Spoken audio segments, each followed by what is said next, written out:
Hey, and welcome to day 3 of the 7-day piano challenge. So we're going to hop to the screen and then the keyboard to play around with the piece that we've been loosely called piece that we've been working on for the last couple days. So the first day, I gave you just a little thing to try on the keyboard to start getting acquainted with where the different letters on the keys are.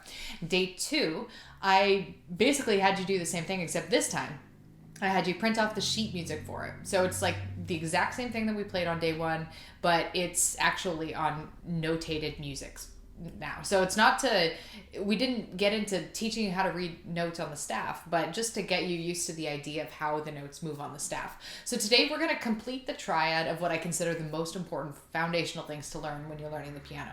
And that is keyboard geography, music notation, and rhythm. So let's get started.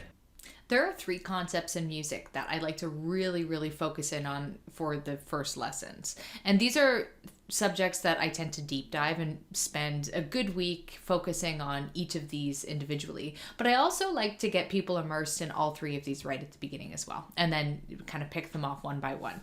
So the first day of the 7-day challenge, we started with keyboard geography. This is the first thing I teach anyone. And this is the focus for the first week of lessons pretty much always when I teach, whether it be a 5-year-old or an 80-year-old, doesn't really matter. We focus on just where the notes on the keyboard are, where they go, what they look like.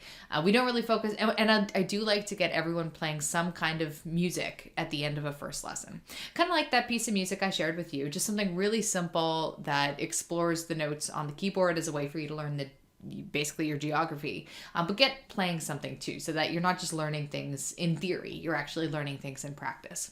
So the next thing that I like to teach, sort of in conjunction, but in the next couple weeks, would be notation and rhythm. So yesterday we looked at notation, and we did a little bit of a notation immersion, in which case I didn't really explain to you how to read notes. I basically just shared with you a few ideas, a few concepts, gave you the sheet music for the piece that we learned without sheet music, and just said, hey, here, look at this. And just see what happens when you play the piece looking at this, as opposed to just looking at the sheet I gave you on day 1. And then the focus of today's video is going to be on rhythm. And we're going to treat this similarly to how we treated notation. I'm not going to get into a detailed deep dive on how to do rhythm because I've done videos like that before. One of the earliest videos that I created was on how to read sheet music and how to, I can't remember exactly what the video would be called, but just something related to rhythm where I really deep dive it. But today what I want to talk about is just a couple basic rhythmic concepts, and then we're going to take that little piece that you've been noodling around with the last couple days, and we're going to play around with a few different types of rhythms. So I'm just going to draw a couple pictures here of different types of notes that we're going to perhaps play around with. So we have quarter notes, we have half notes, and we have whole notes. And I just want to very briefly discuss the difference between these without, again, getting too deep into it, because this is stuff that you can deep dive a lot more. And this week is mainly to give you like an immersion and a quick overview on some of the really important musical concepts that I do like to go in much deeper depth with in subsequent lessons. So anyway, we have a quarter note, which is worth 1 count. We have a half note, which is worth 2 counts. And we have a whole note, which is worth 4 counts. So the least you need to know is that quarter notes are pretty much just like a standard unit of measurements when it comes to beats. So I'm just clapping right now. Every time you hear a clap, this would be the equivalent of one beat. The way that I like to teach this is if you think about a clock, and if you think about the second hand ticking on the clock, 60 beats per minute, right? Because there's 60 ticks of the clock in a minute. That would be the equivalent of each tick being a quarter note beat. Tick, tick, each one of those is 1 beat. Now, a half note is just 2 of those. It would be 2 ticks of the clock. So it'd be 1, 2, 1, 2, as opposed to 1, 1. And then the whole note is 4 ticks of the clock. So it basically, if you're thinking of it as, I like the clock metaphor because I just think it's a nice visual way to think about this. But you are thinking about 4 ticks. So that's a really long one. We tend to only use it at the end of pieces. All right, so going back to our piece, you'll notice that the sheet music I shared with you yesterday has a mix of quarter notes and half notes. And then I believe there's a whole note with a 4 count at the very end. Yeah, there it is, sitting right there at the very end. So the the quarter notes, the way we've been playing them is just steady, one note after the other. But what if we changed the rhythm of this a little bit? What if instead of doing quarter notes pretty much unanimously all the way through, we tried doing, say, like a quarter note and a half note? We went da. And so we went da, 1, 2, ba, 1, 2, ba, 1. So we could try a different kind of rhythm there. Or we could do it, we could think of it in groups of 3. So maybe we go quarter, quarter, and then we hold for 2. So we go da, da, 1, 2, da, da, 1, 2. So there's little ways that we can manipulate the rhythm. So what I want to do now, with this in mind, is hop to the keyboard and let's just try out a few different rhythmic variations of this idea. And your assignment today is to take this idea that you've been working on for a couple days and improvise a rhythm. Come up with a different rhythm, something other than what we've been doing. We're going to be a little bit flexible here, and I encourage you to get creative because that's something, just to give you a little hint, that we're going to be doing in upcoming days. So anyway, let's hop to the keyboard. All right, so let's apply these concepts to the actual playing of the piece on the keyboard. Just to review, we've been working in pure quarter notes up the keyboard. We've been going tick, tock, tick, tock, tick, tock.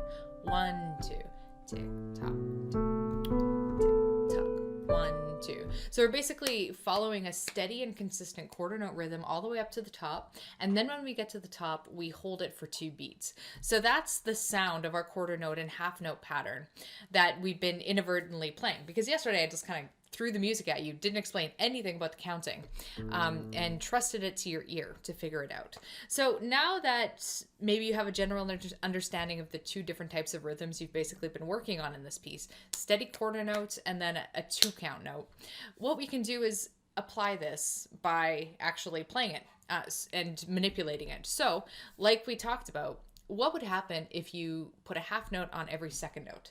So instead of dun, dun, dun, dun, all the way up, what if we stopped on the D's and went 1, 2, 1, 2, 1, 2. Now I'm going to count to 3. 2, 3, 1, 2, 1, 2.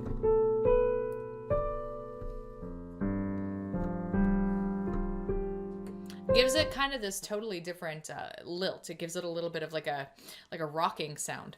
What if I did the reverse? What if we held the C and counted that one to 2 and then played the rest as quarter notes? So we went 1, 2, 1, 2, 1, 2. I like this one better.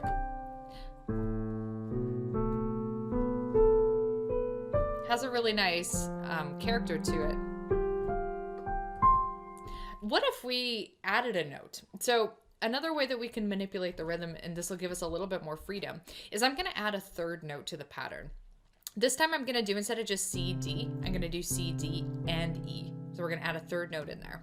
And I'm going to be using fingers 2, 3, and 4 to do this. I'll go 1. So I'm going 1, 1, 2. Stopping on the E.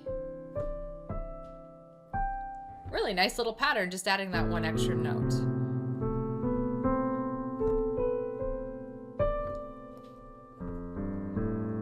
Gets a little muddy down there in the lower registers. That's okay, we're just kind of experimenting here. Another thing that you could try, if you're gonna be brave and add a 3rd note, is you could try doing it with no held beats. So no half notes, just all quarter notes. You could go 1, 2, 3, 1, 2, 3, 1, 2, 3, 1, 2, 3, 1, 2. And that has this really nice sound to it as well. Maybe a little bit more difficult to play, but it has a really cool quality to it. Another incarnation of 3 notes that you could play with, and this is a useful pattern to try anyway, is separating, playing the 1st, the 3rd, and the 5th notes. So instead of just going 1, 2, 3, all the notes right beside each other, you spread out the notes a little bit and have a gap in between. So you go 1, 2, 1, 2. Or you could do it in all quarter notes. 1, 1, 1, 1, 1, 1. And then you're basically just playing arpeggios and people will think you're a very fabulous piano player. This is something that I would even expect someone would be able to do within the 2nd lesson if I was teaching them privately. Because all you really need is an understanding of patterns and a basic sense of where the letters are. So do you know where C is? If you can find C, you're good, because your fingers can figure out the pattern if you can find C's. Can you find A? Well, good. If you can find A, then your fingers can figure out the pattern. Can you find F? Well, good, because then you're still doing the exact same pattern. So what I want you to do this week is to manipulate the rhythm. I want you to get inside the piece that we're working on. It's not really a piece, right? It's just something I improvised, just something I made up that you could try, just to get a sense for keyboard geography, for notation, and for rhythm. So to really start getting a feel for rhythm, of course you could watch a more detailed rhythm video like the one I've created. But what you could also do is get inside the piece by changing where you put different held counts, and by practicing actually counting by going, say, 1, 2, 1, 2, 1, 2. And just experimenting, exploring, and paying attention to what the little changes in rhythm do to the overall sound of our little improvised piece. All right, have fun, and let's be prepared to get creative tomorrow.